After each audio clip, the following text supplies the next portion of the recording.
suis David, le gérant de la société DT Carrelage que j'ai créée il y a maintenant 9 ans. On a une branche qui est axée sur tout ce qui est accessibilité, amélioration du logement, notamment des salles de bain en carrelage. Et la deuxième structure qui, elle, est axée sur la pose générale de carrelage. Alors ce chantier était assez spécifique, c'est un chantier qui est voué être un commerce pour des tatoueurs. Spécificité qu'on avait, c'était de faire un ragréage avec des grosses différences de niveau. On a trouvé notre bonheur avec le 184 de Parex Lanco, qui est ce qu'on appelle P3 fibré, qu'on a appliqué sur toute la surface.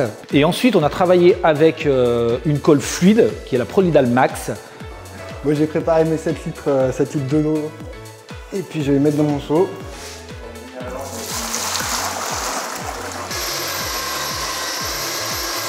J'aime bien cette colle parce qu'elle est facile à travailler, la poussière elle en fait pas trop, donc quand on malaxe ça va super bien.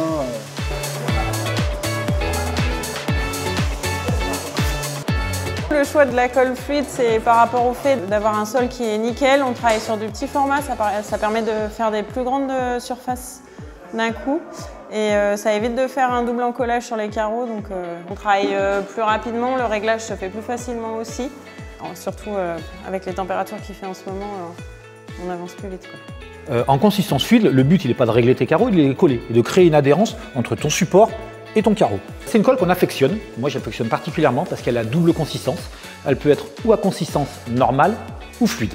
Elles nous permettent de poser plusieurs types de formats, parce qu'on peut aller jusqu'à du 60-60 en simple encollage, à des petits formats tels que le 20-20 et qu'on a là. La deuxième chose à laquelle j'accorde beaucoup d'importance, c'est le nettoyage. La Prolidal Max, c'est une colle qui se nettoie très bien.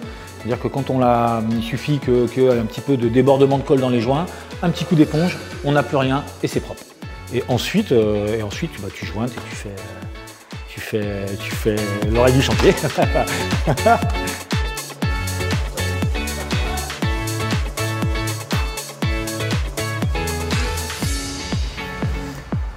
Allez, on se met le milieu. C'est du noir sur noir, exactement. Donc on fait un joint ton sur ton. C'est un petit peu l'intérêt qu'on a trouvé sur le 5046 Elite, parce qu'ils ont une large palette de couleurs. Et la deuxième chose, c'est un joint qui est très souple et qui est facile à travailler. Hop, un joint qui est très crémeux.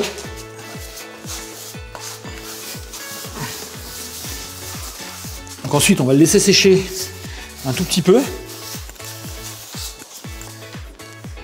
Il y a une petite pause, là. Tu peux prendre ton temps là. Là on est sur un joint de 2 mm, donc c'est largement adapté. Et le gros avantage, c'est vrai qu'on fait un joint qui est rempli. Donc voilà, c'est tous les endroits qui n'ont pas été moussés. Un joint qui est classique, tu n'as pas besoin de mousser comme on l'a fait la première fois. Et c'est bon pour moi.